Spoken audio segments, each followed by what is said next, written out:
somewhat of a rationale for why so much of the Bible is omitted deliberately and by design from all of our fallible religious constructs that we hear about. And I think it'd be easier to let's just go down the list and give examples. You'll hear a lot. Recently, I saw a video where a person said baptism was one of the most contentious, highly debated topics, I guess, in and among the world of religion. So many religions practice something that they call baptism. But what would be the problem with baptism? And they're speaking of water baptism, H2O, and then, of course, baptizo. So we're talking about the act to baptize, this verb here, and that's, so if we define it, it's immersed, so that leaves so many people out who do not practice immersion. And I was in a conversation and said, why is it that you can say something other than immersion, you call it baptize? But if I were to say that I was, by being baptized, something other than immersed, if I had said, well, I remember when I was sprinkled, they put me all the way underwater, and the first thing someone told me, and their retort was, well, that's not sprinkling. So even they were cognizant of the obvious demarcation between calling sprinkling baptism, but no one calls baptism sprinkling. So that ended that conversation very quickly. And then there's several texts that do not even speak about the ordinance of water baptism. It just seems to be imported. That's called eisegesis. So where's the big conflict there? Well, what do we do with all the Bible that's omitted necessarily for that conflict to exist? For example, some advocate baptismal regeneration, and the text that they reference doesn't speak of water baptism nor of regeneration. But what would we do with all the Bible that's deliberately by design omitted? Because without that tension, we wouldn't seem to have anything to catalyze. We'd have no energy to sustain the conflict. So just in this one, we can say that apparently there's a requisite tension that apparently is necessary. In academics, we have a necessary strategic dissonance to help provoke learning and thought, where the scaffolding of a student's understanding is shaken, a shaking of the schema, if you will. But that is to take the student forward, not to fixate them and to shore up their scaffolding and oppose the input of data and information. But this requisite tension here seems to be what's called for, because people who have invested in baptismal regeneration will not. It's not just that they cannot see. It's not that they're unwilling only. It's just that they are unable only. They are absolutely unwilling to see and allow the text to script them.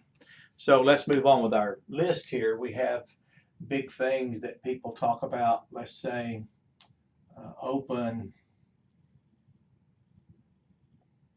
and then closed theism. Theism, write that here, theism. And people use examples here and examples, so they proof text it. But the Bible teaches living, the living God, and from the Torah until the Revelation, the last book in our Bible, we see the implication of the living God in relationship or contrast to dumb idols. So without understanding and appreciating the implication of the living God, living theism really will never quite be invited to the conversation, welcomed or invited. So while these two are presenting requisite tension, they have their dissonance They seem to both agree by design not to lose that conflict, for they hold some vested interest in the conflict ongoing. Similar to a North versus South, we now have a Republican versus Democrat. It's much more civil, but it still has an economic drive behind it. So why would we as a nation with a Constitution, Declaration, Bills of Rights, all the technology we now have, all of the prosperity we now have, still be engaged in emotional banter, slander, defamation, finger pointing? It's like a continuous soap opera, and not just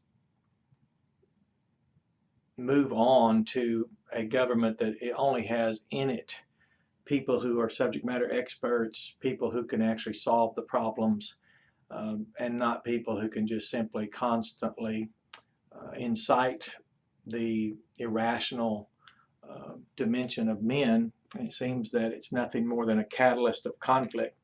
So I suppose a lot of these supposed requisite tensions and these things that can't be resolved probably is because there might not be much interest. If I haven't found people who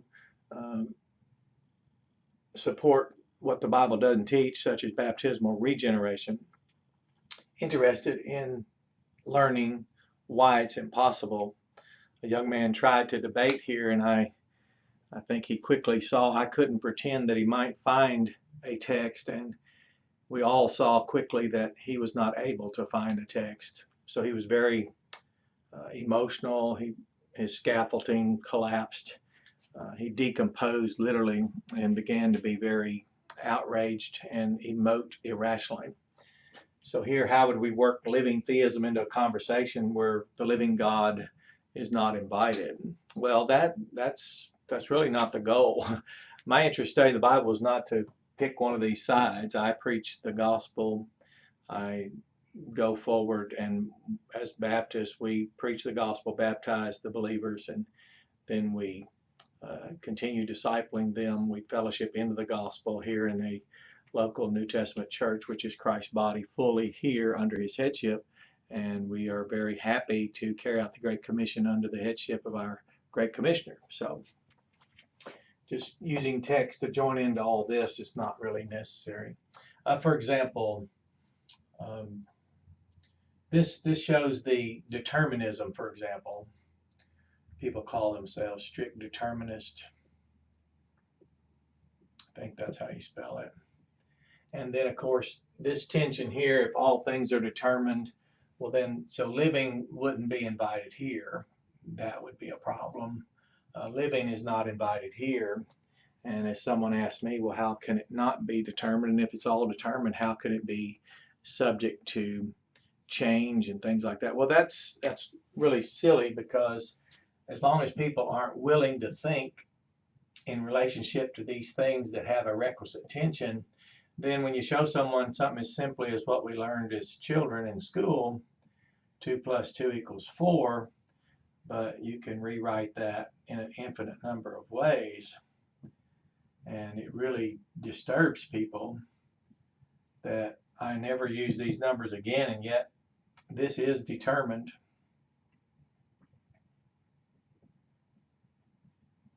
And this is unchanged. This is, let's say, unchangeable, or changeless, I should say. Let me just say changeless. So that's a fact, but now it can be rewritten in an infinite number of ways, and yet it's still 2 + 2 = 4. So how could we, in some of the more elementary expressions of mathematics and arithmetic, think something that's so profound that it makes these types of how can something be determined and yet it be dynamic at the same time, which would really be a better way of describing this? Well, it's not anything that difficult to demonstrate or to think, but why we refuse to think it when we come to the Bible is because of what interest would be served if we actually incorporated the living God, if we stopped pretending there were not the verb determine is in the Bible, the verb desire is in the Bible, God's the subject of both of those. If we don't want to distinguish those two, see, the more precise we become and the more we notice the implication of words as they're used in the Bible and why God chose certain words, then we find that all the tension begins to leave, and it appears that the threshold of entry into the false conflicts that are sustained by fallible religious constructs is very low. I mean, a child in junior high can remember an acronym TULIP and begin his tirade of accusing people or affirming something, and then people just be exasperated trying to deconstruct it or prove him wrong, as if they would have even enough knowledge to even begin the conversation. And Arminian constructs, same way. People accuse you who don't know anything. They lack knowledge. They'll accuse that you're not pre-trib or post-trib or the mid-trib or the pre-wrath, and then you have to, it's a guilty until you can prove yourself innocent of, or give some good rationale for why you aren't involved in supporting their fallible constructs. So we can move on, and it gets quite embarrassing because we get to the old versus young that everyone has really, that's generated quite an economy. An old versus young earth, and it has a great tension. And it went so far as that one advocate even wrote a book saying there was another God, a God of the old earth, and actually stated that if a person were to support the age of the earth,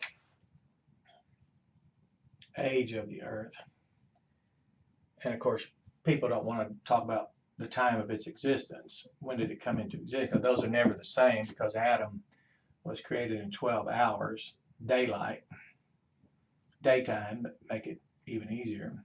12 hours in the day, because man works 6 days, 6 12-hour days, and rest on the 7th day. We don't work 24-hour days. So Adam was created in 12 hours, but he was a man, not an infant, not a toddler, not a teenager. He was, let's just go ahead and say he was 30 years old, because I really want him to be as old as possible. So why do we not have this imagined tension here in relation to this? Well, because no one thinks of something else out there where God created some things, in this case someone, who's totally not part of this thing, the earth, and yet the phenomenon is there. And yet we don't have a young versus old Adam, because it would be silly.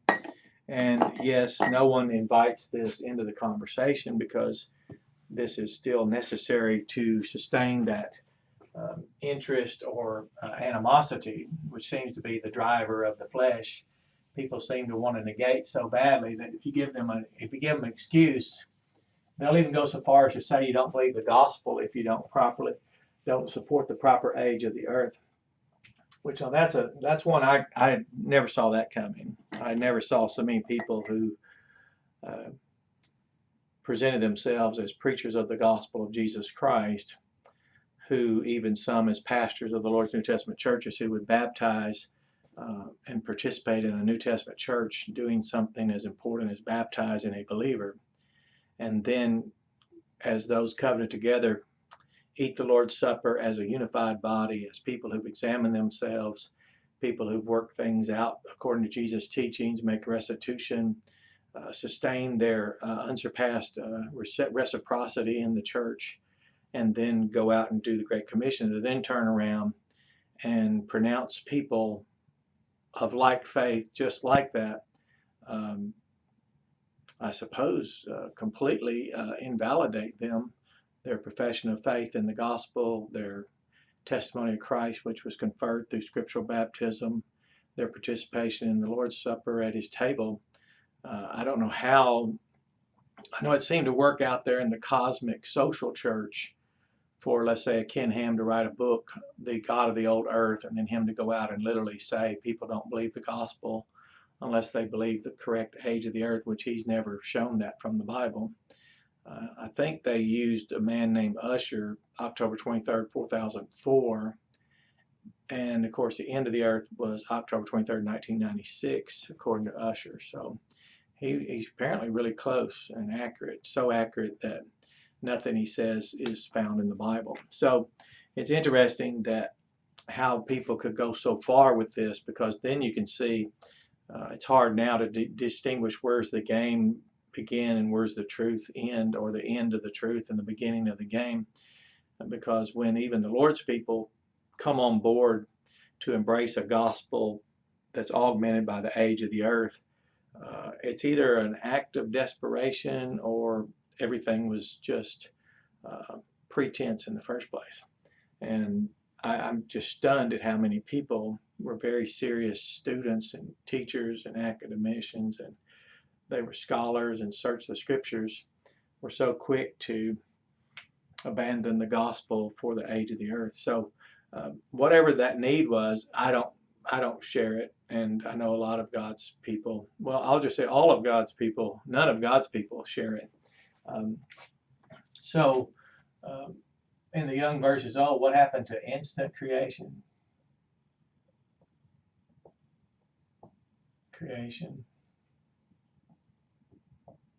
What happened to the immutability of God? His eternality.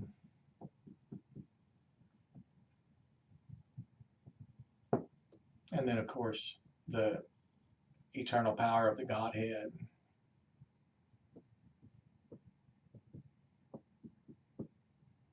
Living, everlasting.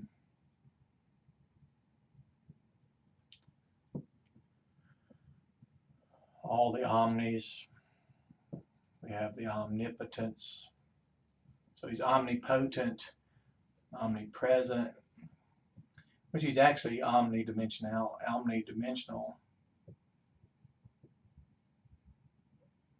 But you won't find people thinking very deeply about that. One person said, well, God's able to do all things that are possible to be done. Well, who would determine what's possible to be done? And then someone said, well, God knows all things that can be known. Who would determine what could be known? So you see these trite, silly little expressions. Someone asked me if I believe God knew everything. I said, absolutely not. Everything is a finite expression. His knowledge is infinite. So he knows how much he knows, which would be one more thing than all things. So it gets silly when the truth about God and who he is really not invited to the conversation, because we really like the argument that goes on out there. If God knows you eat waffles on Tuesday, then you'll be eating waffles on Tuesday. Don't quite understand.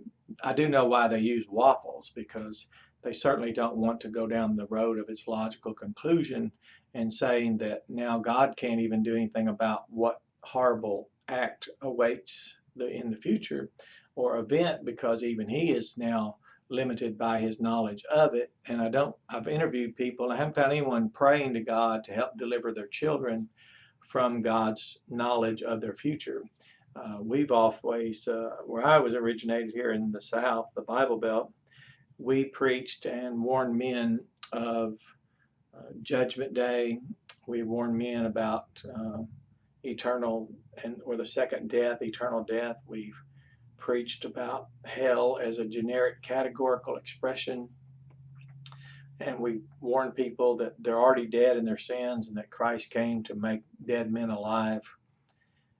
But I've never heard anybody preach to beware of the fact that you may be caught in some cosmic static knowledge that might find you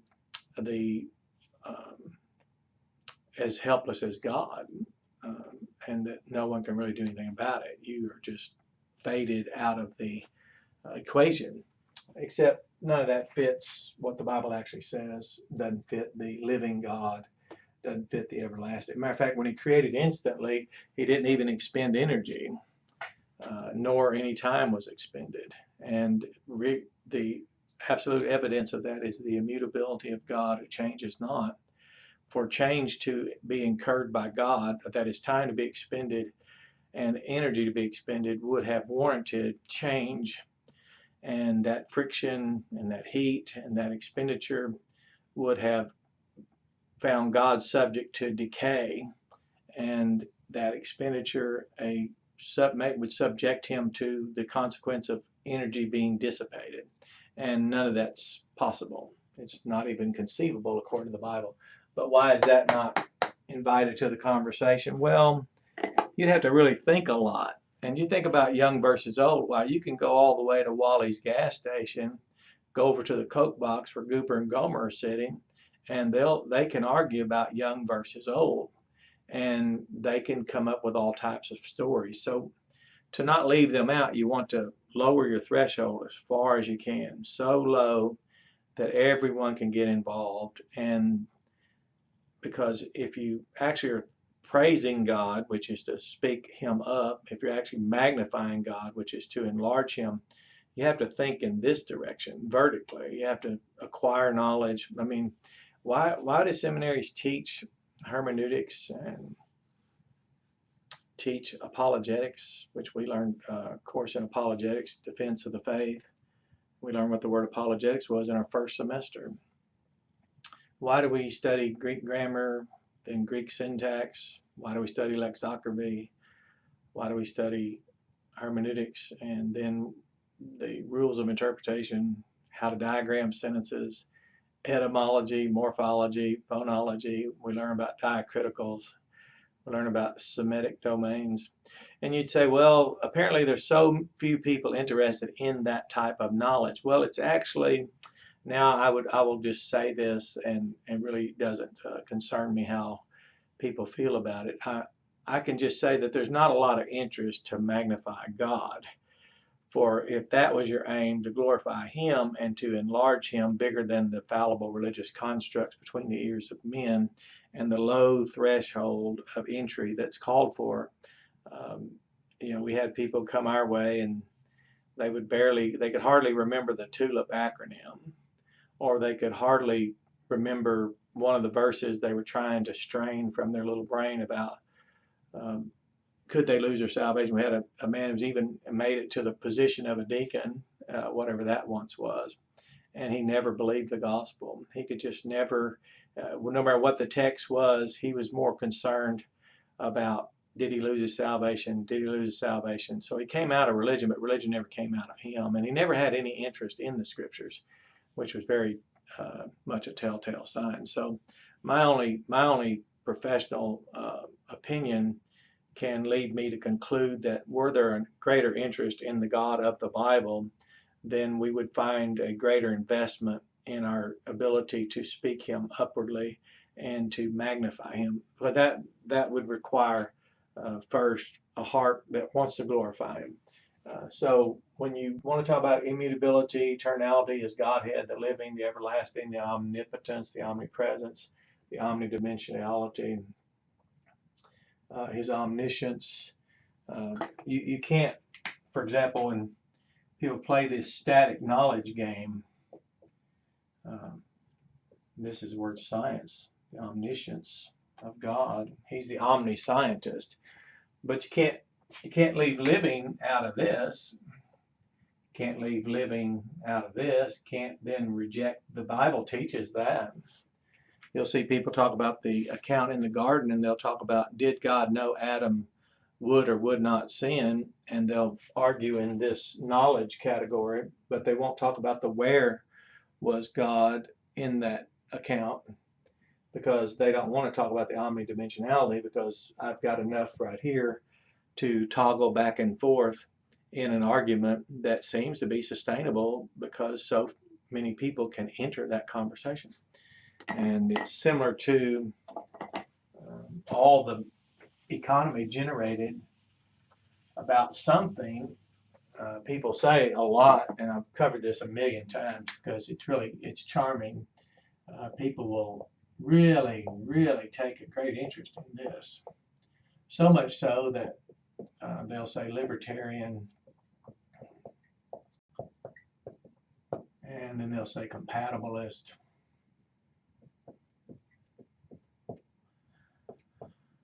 Well, compatibilism, I never can spell it, but I don't think it matters. So compatibilism and libertarianism, if you need an ism on the end there, that'll help you out.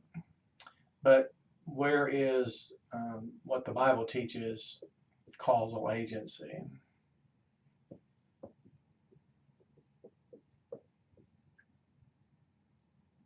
Sorry. Where's causal agency? As Genesis 15:6, Abram caused faith, as in John 20:31, we have a deliberative subjunctive in order that you might deliberately cause from the knowledge of causal agency, deliberated from the deliberative subjunctive, deliberately cause yourself to believe. Well, if we actually define this word independent of these two fallible constructs, then it really takes away a lot of, well, I call it errata. These are things that really you can well, I pastored now for over 2 decades and haven't even had the need to use either of these words. The Bible words are very sufficient. Causal agency is not a problem according to the Bible.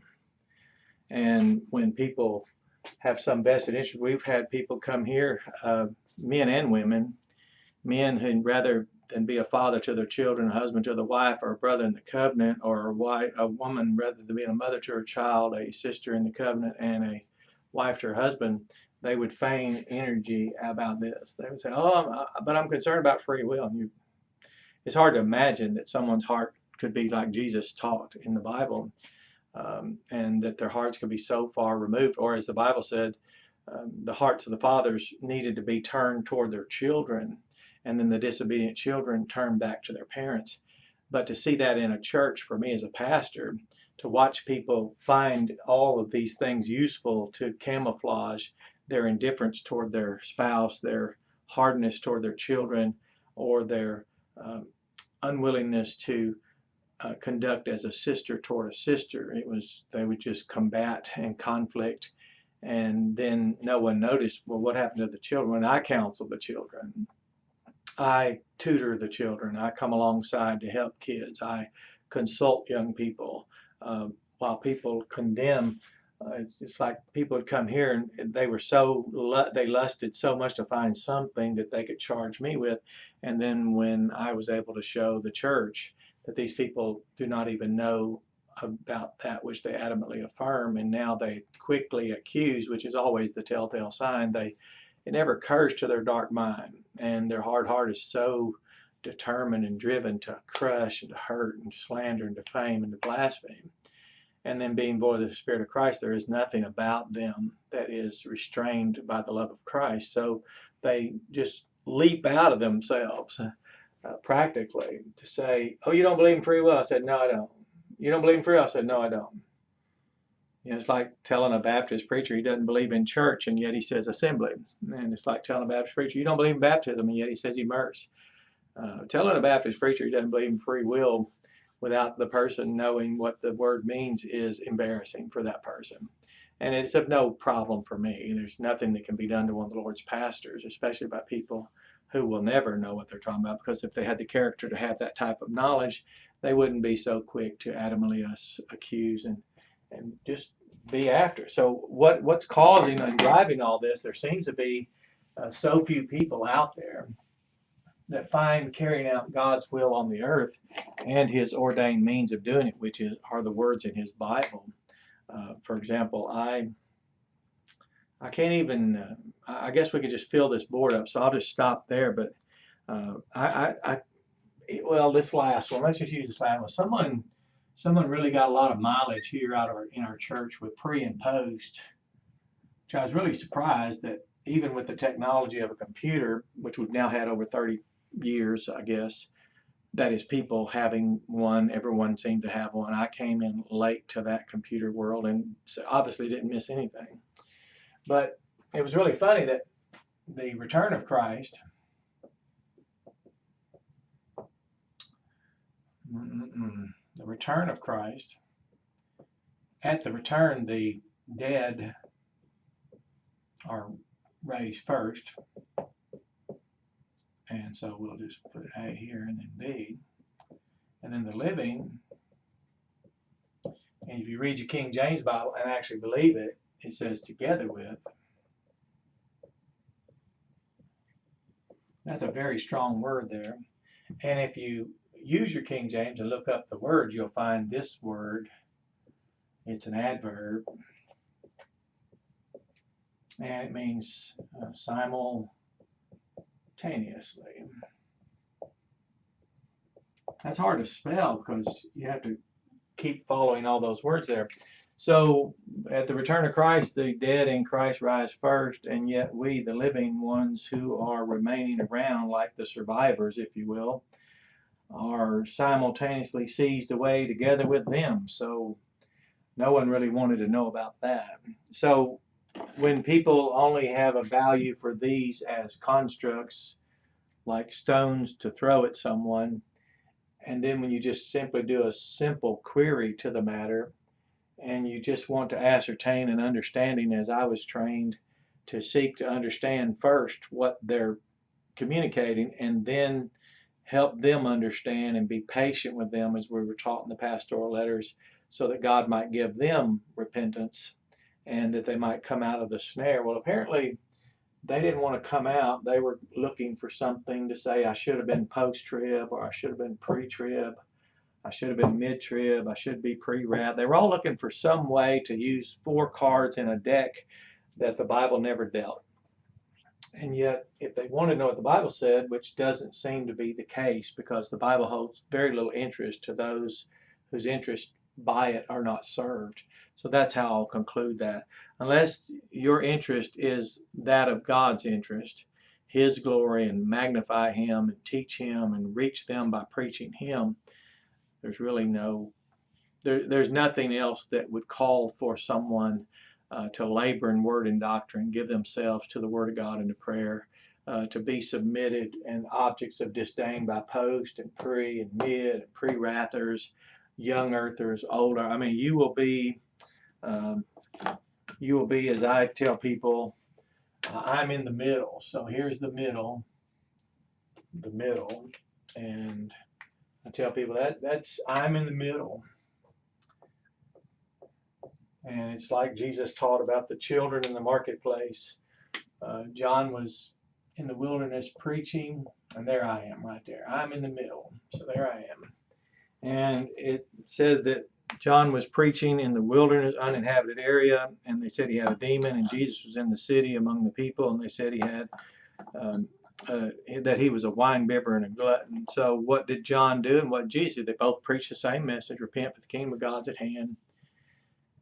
And yet they were both accused, categorized by people. So what did they do? Well, they accomplished God's will and purpose for their life. When John was finished with his purpose that God sent him to do, God did away with him.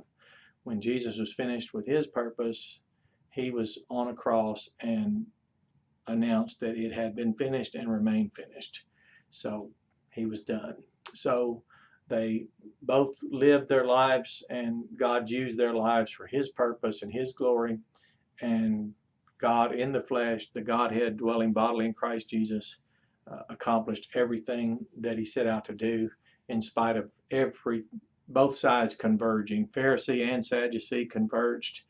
Later in the Bible, it even says, in a grammatical expression that shows you can no longer speak of one without the other. It'd say the Pharisees, that is Sadducees. Now they've come together. The only thing to bring those opposing sides together was their mutual hate for the Son of God.